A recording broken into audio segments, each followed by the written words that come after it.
So after my snack, I'm gonna have dinner. So now I'm real excited. I get Dove chocolate and coffee. So dinner for me tonight is gonna be 2 cups of broccoli, 6 ounces of chicken breast, boneless, skinless.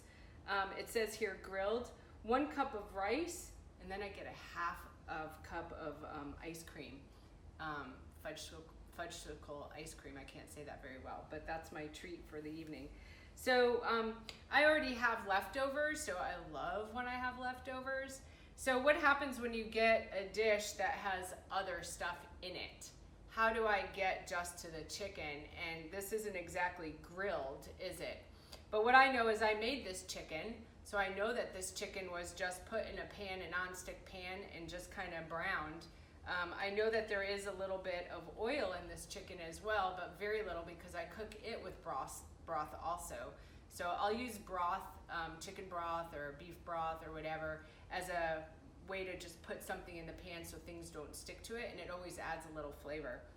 So I'll show you how you work around that, and you can see there's lots of herbs and spices on there because herbs and spices are also high in minerals and omegas and stuff like that, and some vitamins. So I like to use natural herbs just for the health benefit, and of course it makes your food taste really great. So, and I don't have rice, so I'm going to exchange my rice out for some farro that I made. So there's definitely a cup in here. And there's also a little trick that I have. These are Pampered Chef items, but there's other brands out there that have similar things. There's measuring indicators on the side. So if I wanted to store a half a cup in here, I can fill it up to here and it would be a half a cup. This goes all the way up to 2 cups. And then I have smaller ones that are, these are just a 1/4 cup, a half a cup, 3/4 of a cup, and a cup. And they come with lids. So I could literally, after I cook, I can kind of pre-measure what I'm gonna have for the next day, and I can just throw this in my lunchbox or something. So these are just kind of convenience things. Or again, if you need a half a cup of something you're cooking, sometimes I'll squeeze oranges and I'll use that for a chicken dish, and I'll use the fresh orange juice. So I might need a half a cup of orange juice and then a half a cup of broth. So I can use one of these also, or I could also use this. Right, the nice thing about this is if I wanted to kind of mix it together and then store it and use it later in the refrigerator, I can, where this doesn't have a top. So back to dinner. Again, this is where, I can start to build on my scale here, and I'll make sure it's at 0, although it's not going to matter because the first thing I'm going to do is I'm going to put this cup of farro in. So I'm going to take this farro. If you've never had farro, it's a great grain. It's a higher in protein kind of grain, so it's really great to use it if you find yourself a little lower on the protein side of your daily caloric intake that's required for you, or if you're just wanting to beef up one meal with a little more protein. Now notice I'm not packing this down to get more in there, right? We want it to be fluffy. We want it to be cooked. Whenever you're weighing and measuring your food, you always do it cooked unless otherwise noted, okay? So everything's always weighed and measured cooked unless whatever source you're using says uncooked. So, and a little tip for you, pastas and grains are pretty much all the same when they're cooked without any sauces on them, and it's 210 calories a cup. So if you just know that, if you've got pasta or you're out to eat somewhere and you're really not sure how many calories are in what, pretty much all grains and pastas are about 210 calories per cup. I'm not talking about prepackaged, some of the quinoa or rice, things that have flavors in them.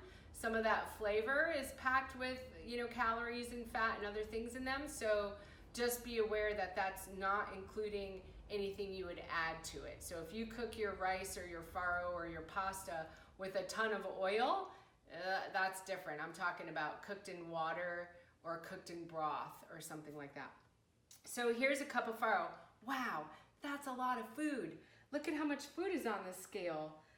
That's a lot for me. That's like plenty for me for a grain. Now some people, that's not enough for, and if it were pasta, that definitely wouldn't be enough for some people, and I feel like that's why pasta sometimes gets a bad rap, because it's usually served in a big old bowl, over portioned, and then a bunch of fattening sauces put on top of it, you know, cheesy creamy sauces, and then the pasta gets the bad rap, not all the stuff in the portion that we were using it for. So not all pastas are created equal, not all food is created equal. Trying to find a high fiber pasta that's made with good semolina wheat flour, I think, is important.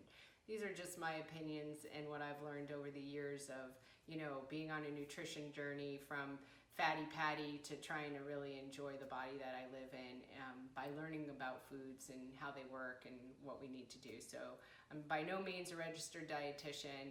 I probably could call myself a nutritionist with all of the education I've done over the past 25 years, 30 years about it. But I'm really just a CEO, founder, and a licensed physical therapist assistant who loves nutrition.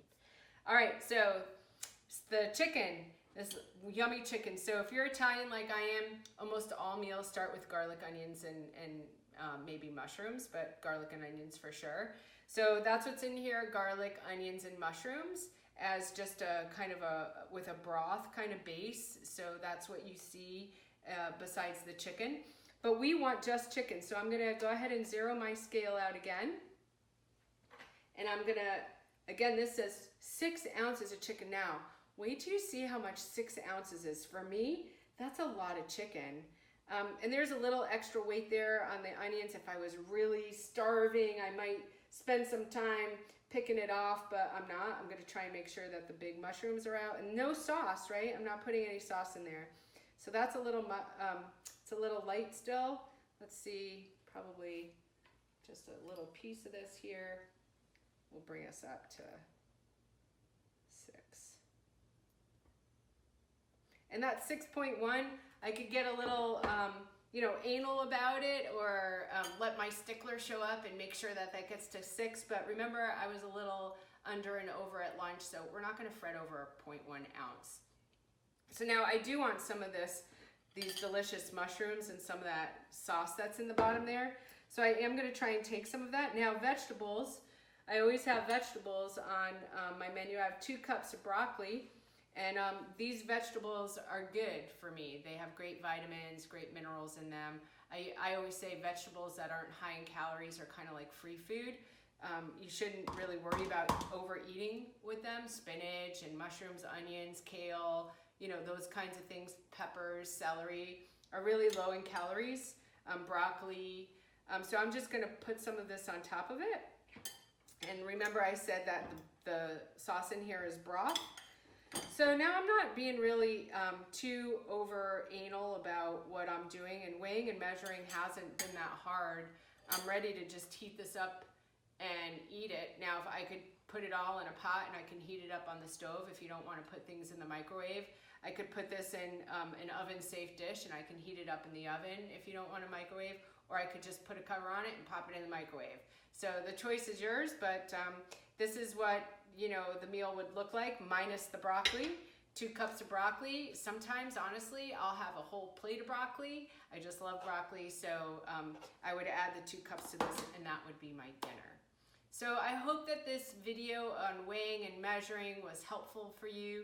I hope that you now understand, you know, why it's important and what it's going to teach you long term. That'll give you skills that you need to understand what portions look like, what 6 ounces of chicken looks like, what a cup of grains look like, what 1 tablespoon of mayonnaise might look like for you.